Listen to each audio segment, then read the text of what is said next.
Welcome to Sisters in Crime Australia and Murder Mondays, when authors talk about their crime craft. I'm Karina Kilmore, a debut crime writer, a journalist and a national convener for Sisters in Crime, and we've been celebrating women's crime writing since 1991. Before I introduce Kerry Greenwood, I'd like to acknowledge the traditional owners of country throughout Australia and recognise their continuing connection to land, waters and culture. We pay our respects to their elders past and present. Hello, Kerry. Hello, darling. And also a special hello today to crime writer and Sisters in Crime President Lindy Cameron, who has been co-writing recently with Kerry. We are delighted both of you can join us today. Thank Kerry, you. Kerry, you're a founding member of Sisters in Crime Australia and took part in the great debate which launched our organisation in 1991. And Kerry, you are also the only person to have been presented with a Sisters in Crime Lifetime Achievement Award. So a very special Murder Mondays guest. You have achieved so much so far, including more than 50 novels, a book of short stories, 6 nonfiction works, and edited 2 collections of crime writing. Your Phryne Fisher books are now a hugely successful ABC TV series, Miss Fisher's Murder Mysteries, which sold around the world and inspired the movie Miss Fisher and the Crypt of Tears. You also have published 7 books in the contemporary crime series featuring Corinna Chapman, the baker sleuth, with her delicious recipes. Everyone at Sisters in Crime and your legions of fans were also thrilled in this year's Australia Day honours. You were awarded the Medal of the Order of Australia for services to literature. Welcome again, Kerry. But before we get to the questions, can you give us your elevator pitch for your latest novel, Death in Daylesford? I have this, which is utterly beautiful. It's going to be totally brilliant. And I loved it. And I hope that everybody else likes it as well. It's a gorgeous cover, isn't it? It is. I think it's good. The title says everything about where stuff happens too, Death in Daylesford, doesn't it? Yes, it does. Yes. Lovely. Well, let's get on to our questions. Does one of your main characters or your main character ever surprise you? All the time, particularly Phryne. Especially when I was just starting, I was thinking, I wonder what Phryne's going to do now, because she's got herself in some terrible thing. And then I'd think, I'll sleep for it, which I always do. I go to sleep for it. And I wake up and think, she can't do that. And then I'll be typing and going, type, type, type, type. You can't do that. Type, type, type. Phryne, what you've done. It's like that all the time. And she still does it. Fabulous. What's the hardest part about writing a novel? Oh, there's a very good question. I think it's the actual physical thing of going ting, ting, ting, ting, ting, ting, ting, ting, ting, ting, ting, ting, ting, ting, ting. The actual physical thing, because I've already thought of it already, and it's talking by itself. It's doing it for itself, and all I have to do is actually type it. But the typing can sometimes get extremely tired, especially since I have a particular cat who likes to sleep on it. I do love that your sound effects still reflect a typewriter and not a computer, however. And that's true, yes. So you're still writing on a typewriter? No. No. No, Yeah. not anymore. But that was the one I was used to. I was thinking when I was sleeping, I'd sleep through tick, tick, tick, tick, tick, tick, tick, ping. What is your writing routine? It's totally silly. I have to know how silly it is, because I do a huge amount of work to find out what was there, what happened at the time, all the work. The historical research, yeah. And then I just do it fast. And I work, I have to stop eventually going to sleep, but not often. There's a rumor, Kerry, that you, oh, it's not a rumor, it's true, that you do all of the research, think about it while you're staring out the window, and then sit down and write an entire Phryne in about 3 weeks. Is that right? Yep, that's exactly right. That's what happens when you do your research first, rather than during. What started you on a life of crime? Well, I was a lawyer, and I spent my entire life looking after the poor little darlings. Some of them are utterly evil little bastards, but mostly they're rat bags. And I look after them. And then when I was thinking about writing a story, and I want somebody who's going to buy it, I thought, I know an awful lot about little toenails. I know the bad little bad persons. They were. So that's what I did it. And then it got more and more interesting. Mm. But you started with a historical novel, didn't you? Yeah, and you gave it to, was it McPhee Gribble? Mm. And they said, we don't want a historical novel, but we'd love a crime novel. Yeah. And Phryne became fully fleshed on the tram ride on the way home. Mm-hmm. Far out. And the rest is history. And after that, I had no argument with her. She does exactly as she wants to do, and I just have to do it. Tell us something not in one of your books about your main character. I don't think so, darling. I think I've used all the things, but I've got another story. I mean, I've always got a new story. Yeah. Let's go on to the next one. How do you approach representing diverse communities? Good question. Well, I always do. Lots of them. There are lots of people, and the thing that Phryne, particularly for Corinna, she would see everybody that she's going to see, and she likes everyone, or she doesn't like them, but there's no other reason why they're going to be black, grey, strange, all sorts of stuff. There's plenty of different people. Yeah. And Phryne will decide them or not decide them as she likes. Yeah. Yes, if they're good, it doesn't matter what they are. If they're bad, she'll get them because they're toenails. Exactly so. How important is place in your writing? Always. Terribly important. That's why I do the research.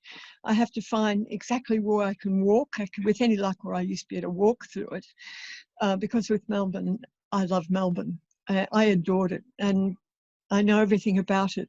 So then I'd go and find something else. I do all the work. And so it's totally important. Yes, that's great.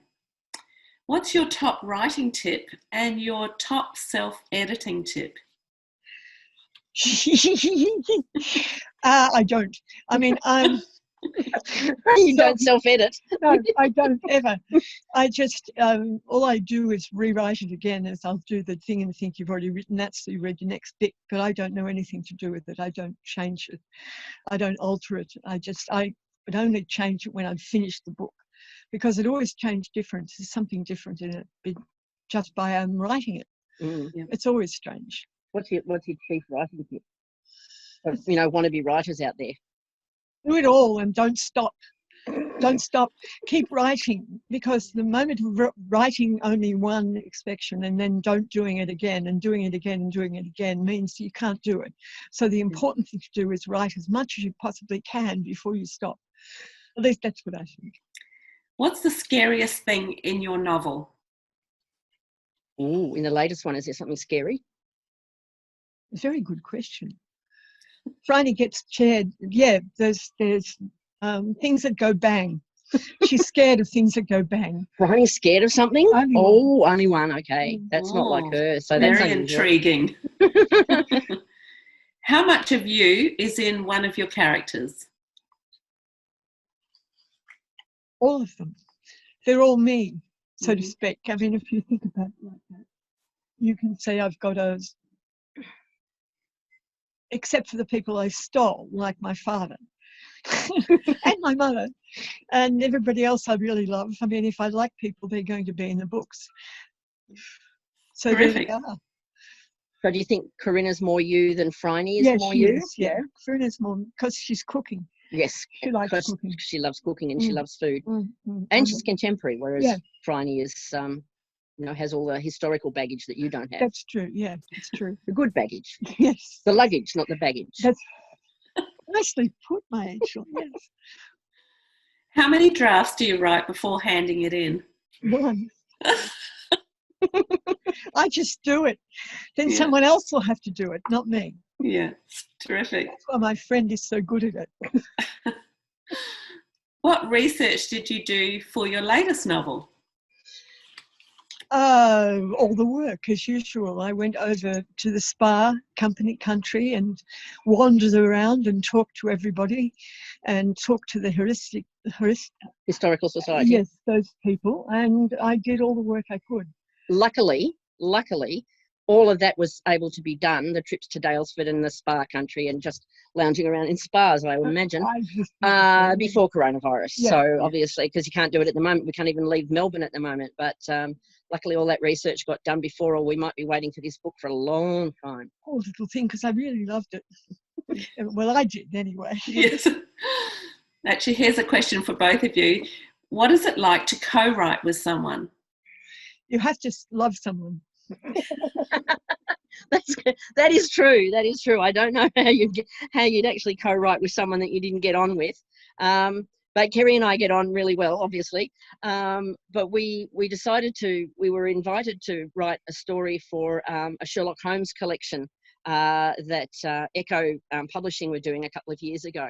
And well, Kerry was, and I was separately, and Kerry said, I'll only do it how about we write one together? Yeah. And so we had the best time because Kerry is the plot queen from, I don't know, heaven.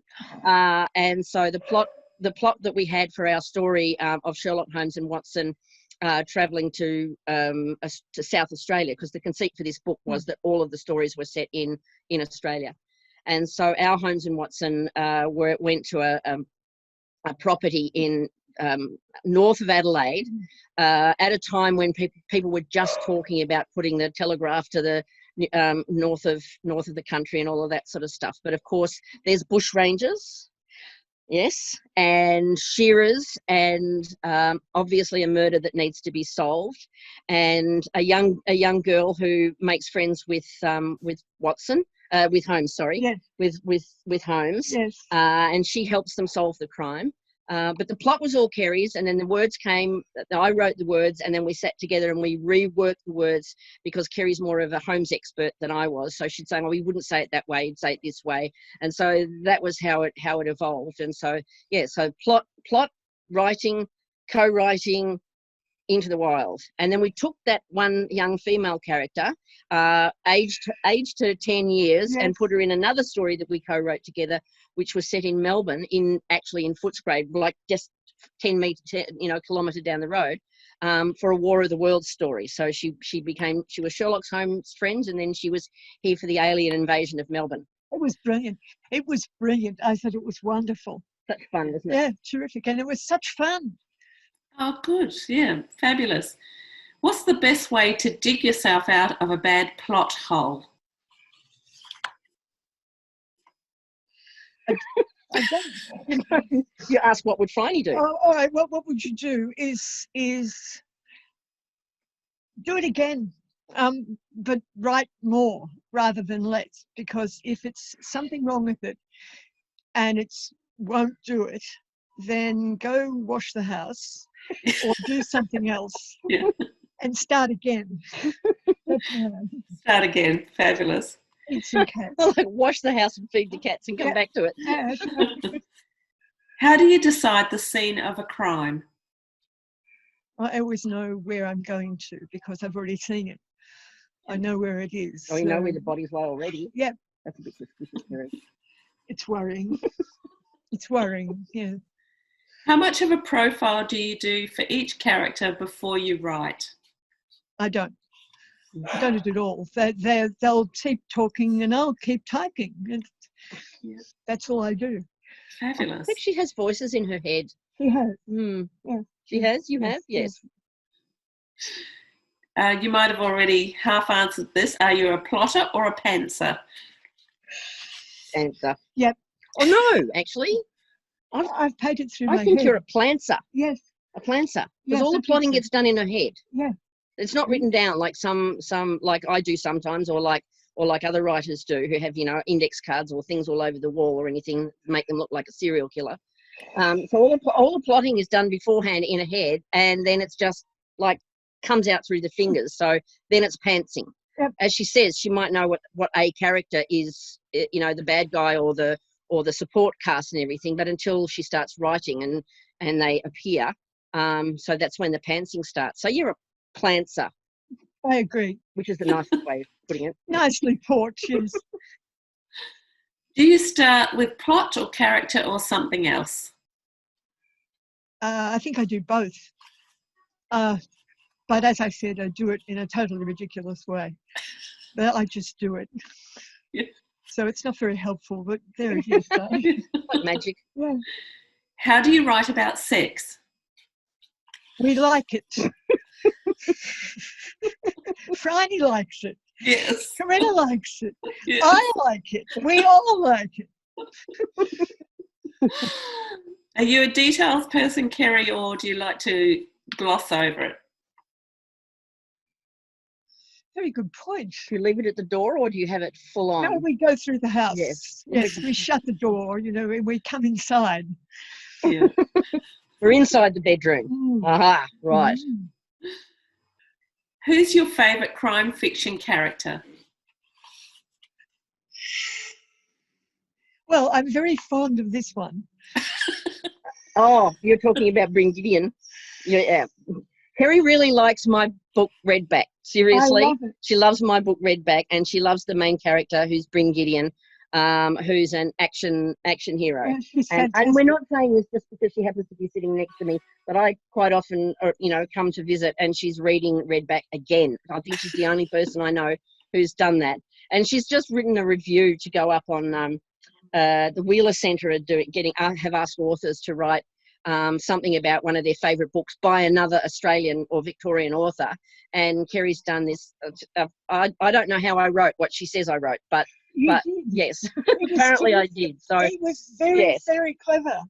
It was Okay. brilliant. So I'm given the number of books that Kerry has read over the years, and that there's Sherlock Holmes and Sarah Perret, V.I. Wachowski to compete with and all that sort of stuff. I am incredibly flattered.